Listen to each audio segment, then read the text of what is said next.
2025 has been an absolutely incredible year in gaming, and I think most gamers would agree to that claim. And while there have been no shortage of new releases to dominate the mainstream consciousness, a significant head of the 2025 Hydra has to be said to be how excellent of a year it has been for remakes and remasters. A powerful list of some of my all-time favorites from my childhood, including Suikoden 1 and 2 Remaster, Final Fantasy Tactics The Ivalice Chronicles, Trails in the Sky First Chapter Remake, and Lunar 1 and 2 Remaster, it's not crazy to assert, as I have in a different video, that we very well may be living through the renaissance of RPGs, an echo of the Golden Age. For the better part of 2 decades now, if you were to ask me which bygone RPG of yesteryear I would most like to see a series revival on, without batting an eye or missing a single beat, I would tell you Breath of Fire. Even if you're not a JRPG vet who has been playing since the 80s like me, you've probably heard of people like me lament the bygone golden age of RPGs.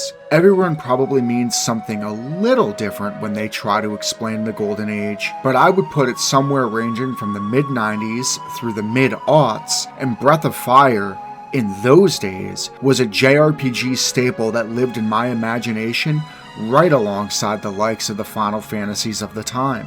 And my very favorite entry in this Gone Too Soon franchise is, without a doubt, Breath of Fire 4.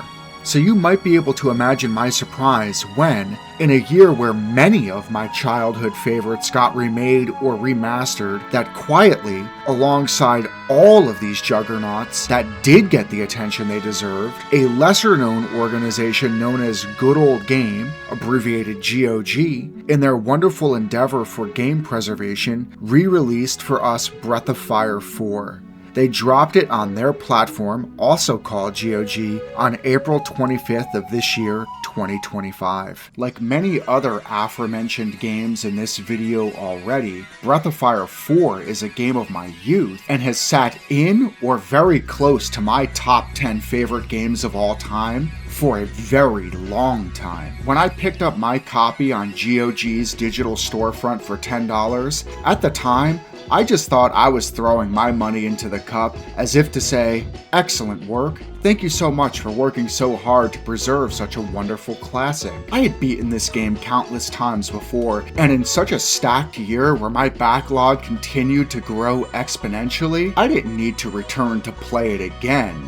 Or did I? Like a riptide I just couldn't escape, Breath of Fire 4 and my memories of how much I loved the game started surfacing more and more until I finally caved and got sucked right back in. For my tastes, the art of this game is simply arresting and might as well be called a masterclass in what good pixel art can look like. And seriously, the combat animation is incredibly well done and satisfying for a game this old. Where the combat and character/monster animations are spot on, I have to say the scenario design is a bit less impressive by modern standards. But as a native retro gamer, certainly nothing that saps my enjoyment of the game. And that said, there certainly is a charm to the zones. They're frankly small and early 3D. They feel something to me like dioramas, so there's charm there, and I think as many older gamers like myself could tell you, in the early era of 3D, 2D sprites and 3D environments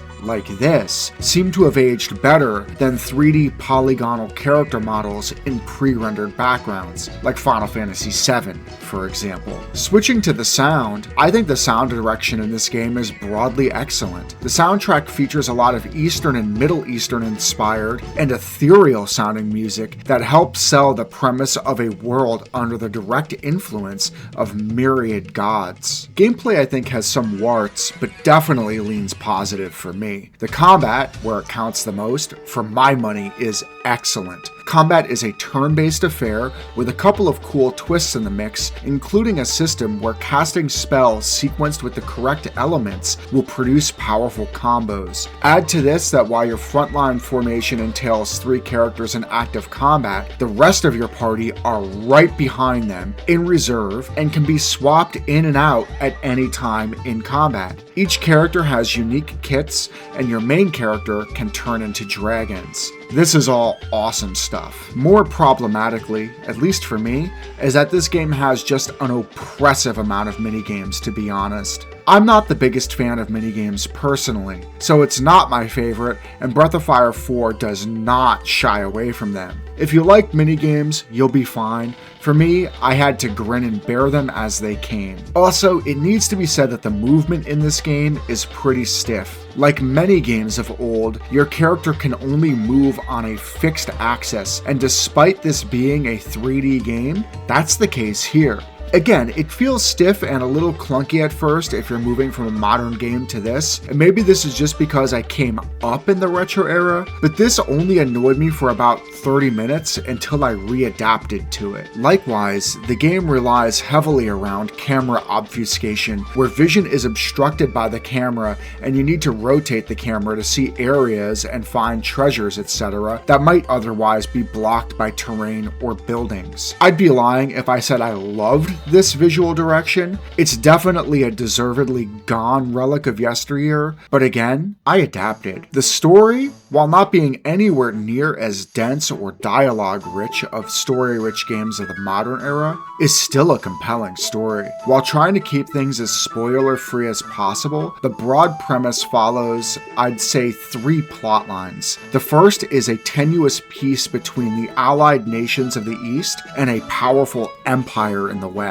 The not-so-distant past war shows its scars throughout the continent, including damage by the Hex, this game's weapons of mass destruction wielded by the Empire. The second plotline is driven by 2 of the main characters, Nina and Cray, in their search for the missing princess, Nina's sister, Alina. The third, and arguably most important, is that in this world, dragons are gods who are mostly summoned by the mortals, and there exists one god, arguably the most powerful god, who is split in half. You are one weaker half of that god, the other is Faolu, the game's main, albeit sympathetic, antagonist, who you also control in one of the best split scenario designs in gaming history, bar none. Seriously, if you ever wanted to play the antagonist's journey in parallel, Breath of Fire 4 does this uniquely well. In addition, aside from the silent amnesiac protagonist, who is largely designed to be a self-insert, the remaining 5 characters of the main cast are lovable, quirky, and memorable.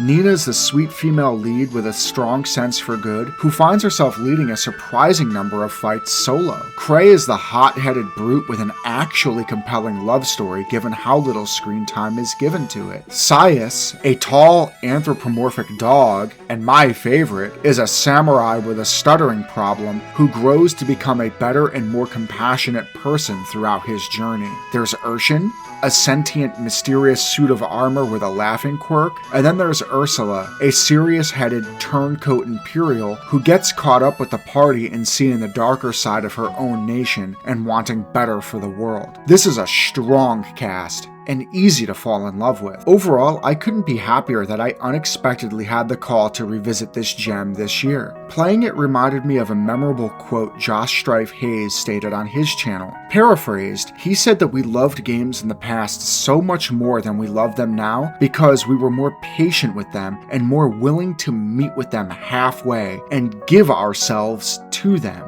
I think Breath of Fire 4 is a good example of an absolutely stellar game, one of my favorites of all time, but it's also an example of a classic game that does show its age. Some of the minigames, scenario design, random encounter rate, and controller handling require some adjusting. But if you're willing to meet Breath of Fire 4 halfway and give it a chance, I really do believe this gem will give you a lot more than it asks from you. Its story is unique and charming, its combat and systems are engaging and fun, and its characters are endearing and memorable, including my favorite main antagonist in RPG history.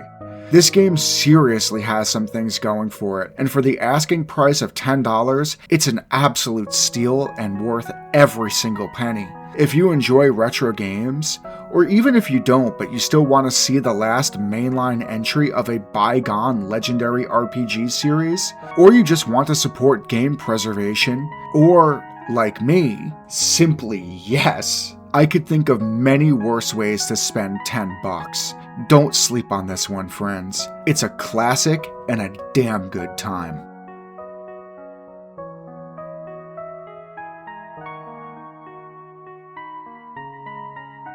If you enjoyed this video, consider giving me a like and a sub. I'm a small YouTuber, and all of the support means the world to me. This is Nick BRPG. Here I discuss all things RPG, with turn-based and JRPGs being my absolute favorites. Thank you so much for tuning in, and I'll catch you in the next one.